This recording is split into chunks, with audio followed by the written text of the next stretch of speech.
Hey guys, I just wanted to continue with Bridge to Terabithia. We are on chapter 6 and it's called The Coming of Prince Terrian. Christmas was almost a month away, but at Jess's house the girls were already obsessed with it. This year, Ellie and Brenda both had boyfriends at the consolidated high school, and the problem of what to give them and what to expect from them was cause of endless speculation and fights. Fights because, as usual, their mother was complaining that there was hardly enough money to give the little girls something, let alone a surplus to buy record albums or shirts for a pair of boys she'd never set eyes on. "What are you giving your girlfriend, Jess?" Brenda screwed her face up in that ugly way she did. He tried to ignore her. He was reading one of Leslie's books, and the adventures of an assistant pig keeper were far more important to him than Brenda's sauce. "Don't you know, Brenda?" Ellie joined in. "Jess ain't got no girlfriend." "Well, you're right for once. Nobody with any sense would call that stick a girl." Brenda pushed her face right into his and grinned the word girl through her big painted lips. Something huge and hot swelled right up inside of him, and if he hadn't jumped out of the chair and walked away, he would have smacked her. He tried to figure out later what had made him so angry. Partly, of course, it made him furious that anyone as dumb as Brenda would think she could make fun of Leslie. Lord, it hurt his guts to realize that it was Brenda who was his blood sister, and that really, from anyone else's point of view, he and Leslie were not related at all. Maybe, he thought, I was a foundling, like in the stories. Way back when the creek had water in it, I came floating down in it in a wicker basket, waterproofed with pitch. My dad found me and brought me here because he'd always wanted a son and just had daughters. My real parents and brothers and sisters live far away, farther than West Virginia or even Ohio. Somewhere I have a family who have rooms filled with nothing but books and who still grieve for their baby who was stolen." He shook himself back to the source of his anger. He was angry too because it would soon be Christmas and he had nothing to give Leslie. It was not that she would expect something expensive, it was that he needed to give her something as much as he needed to eat when he was hungry. He thought about making her a book of his drawings. He even stole paper and crayons from school to do it with. But nothing he drew seemed good enough, and he would end up scrawling across the half-finished page and poking it into the stove to burn up. By the last week of school before the holiday, he was growing desperate. There was no one he could ask for help or advice. His dad had told him he would give him $1 for each member of the family, but even if he cheated on the family presents, there was no way he could get from that enough to buy Leslie anything worth giving her. Besides, Maybelle had her heart set on a Barbie doll, and he had already promised to pool his money with Ellie and Brenda for that. Then the price had gone up, and he found he would have to go over into everyone else's dollar to make up the full amount for Maybelle. Somehow, this year, Maybelle needed something special. She was always moping around. He and Leslie couldn't include her in their activities, but that was hard to explain to someone like Maybelle. Why didn't she play with Joyce Ann? He couldn't be expected to entertain her all the time. Still, she ought to have the Barbie. So there was no money, and he seemed paralyzed in his efforts to make anything for Leslie. She wouldn't be like Brenda or Ellie. She wouldn't laugh at him no matter what he gave her. But for his own sake, he had to give her something that he could be proud of. If he had the money, he'd buy her a TV. One of those tiny Japanese ones that she could keep in her own room without bothering Judy and Bill. It didn't seem fair with all their money that they'd gotten rid of the TV. It wasn't as if Leslie would watch the way Brenda did, with her mouth open and eyes bulging like a goldfish, over and over, hour after hour. But every once in a while, a person liked to watch. At least if she had one, it would be one less thing for the kids at school to sneer about. But of course, there was no way that he could buy her a TV. It was pretty stupid of him to even think about it. Lord, he was silly. He gazed miserably out the window of the school bus. It was a wonder someone like Leslie would even give him the time of day. It was because there was no one else. If she had found anyone else at that silly school, he was so dumb he had almost gone straight past the sign without catching on. But something in a corner of his head clicked, and he jumped up, pushing past Leslie and Maybelle, so he saw something out of the bus window. "See you later," he mumbled, and shoving his way up the aisle through pair after pair of sprawling legs. "Let me off here, Miss Prentice, will you?" "This ain't your stop." "Gotta do an errand for my mother," he lied. "Long as you don't get me in trouble." She eased the brakes. "No, ma'am, thanks." She swung off the bus before it had really stopped and ran back toward the He swung off the bus before it had really stopped and ran back toward the sign. "Puppies," it said. "Free." Jess told Leslie to meet him at the castle stronghold on Christmas Eve afternoon. The rest of his family had gone to the Millsburg Plaza for last-minute shopping, but he stayed behind. The dog was a little brown and black thing with great brown eyes.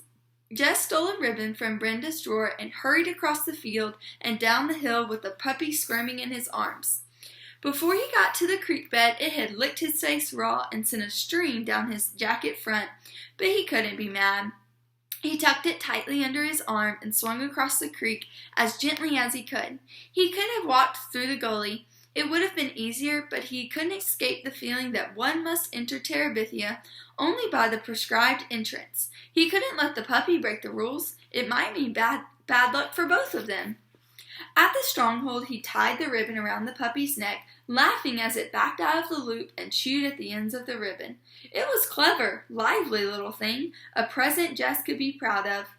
There was no mistaking the delight in Leslie's eyes. She dropped to her knees on the cold ground, picked the puppy up, and held it close to her face. "Watch it," Jess cautioned. "It sprays worse than a water pistol." Leslie moved it out a little way. "Is it male or female?" Once in a rare while, there was something he could teach Leslie. "Boy," he said happily. "Then we'll name him Prince Terrian and make him guardian of Terabithia." She put the puppy down and got to her feet. "Where are you going?" "To the grove of pines," she answered. "This is the greatest joy." So I wanted to show you the puppy. So cute. Later that afternoon, Leslie gave Jess his present. It was a box of watercolors with 24 tubes of color and 3 brushes and a pad of heavy art paper. "Lord," he said, "thank you." He tried to think of a better way to say it, but he couldn't. "Thank you," he repeated. "It's not a great present like yours," she said humbly, "but I hope you'll like it." He wanted to tell her how proud and good she made him feel, that the rest of Christmas didn't matter because today had been so good, but the words he needed weren't there. "Oh, yeah," he said, and then got up on his knees and began to bark at Prince Terrian. The puppy raced around him in circles, yelping with delight. Leslie began to laugh. It egged Jess on. Everything the dog did, he imitated, flopping down at last with his tongue lolling out.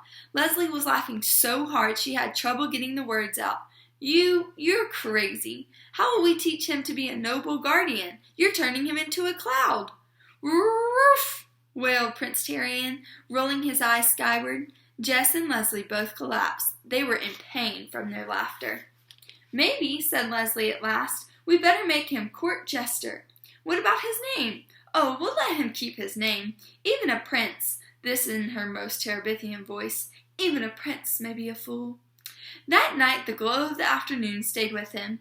Even his sisters, squabbling about when presents were to be opened, did not touch him.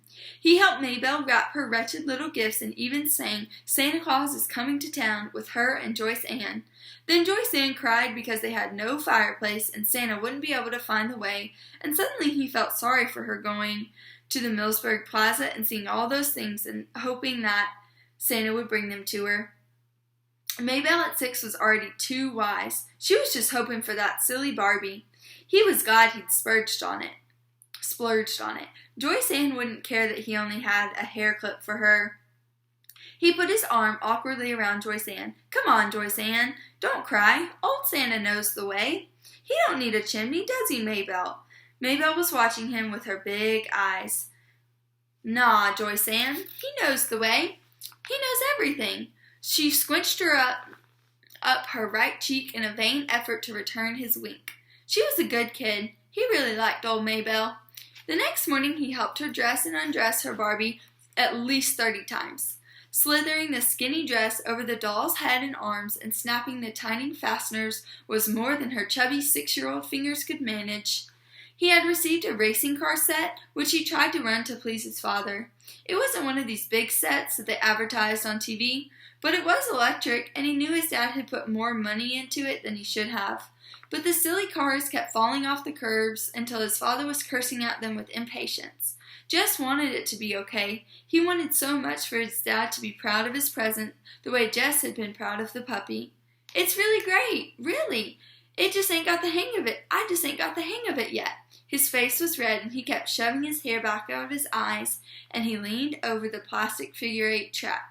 "Cheap junk," his father kicked at the floor dangerously near the trap. "Don't get nothing for your money these days." Joyce Ann was lying on her bed screaming because she had yanked the string out of her talking doll and it was no longer talking. Brenda had had her lips stuck out because Ellie had gotten a pair of pantyhose in her Christmas stocking and she had only gotten bobby socks. Ellie wasn't helping matters, prancing around in her new hose, making a big show of helping Mama with the ham and sweet potatoes for dinner. Lord, sometimes Ellie was as snotty as Wanda K. Moore. "Jesse Oliver Aarons, Jr., if you can stop playing with those fool cars long enough to milk the cow, I'd be most appreciative. Miss Bessie don't take no holiday, even if you do." Jess jumped up, pleased for an excuse to leave the track, which he couldn't make work to his dad's satisfaction. His mother seemed not to notice the promptness of his response, but went on in a complaining voice. "I don't know what I'd do without Ellie. She's the only one of you kids ever cares whether I live or die." Ellie smiled like a plastic angel, first at Jess and then at Brenda, who glared back. Leslie must have been watching for him because as soon as he started across the yard, he could see her running out of the old Perkins place, the puppy half tripping her as it chased circles around her. They met at Miss Bessie's shed. "I thought you'd never come out this morning." "Yeah, well, Christmas, you know." Prince Terrien began to snap at Miss Bessie's hooves. She stamped in annoyance. Leslie picked him up so Jess could milk. The puppy squirmed and licked, making it almost impossible for her to talk. She giggled happily. "Dumb dog," she said proudly. Yeah, it felt like Christmas again. And that's chapter 6.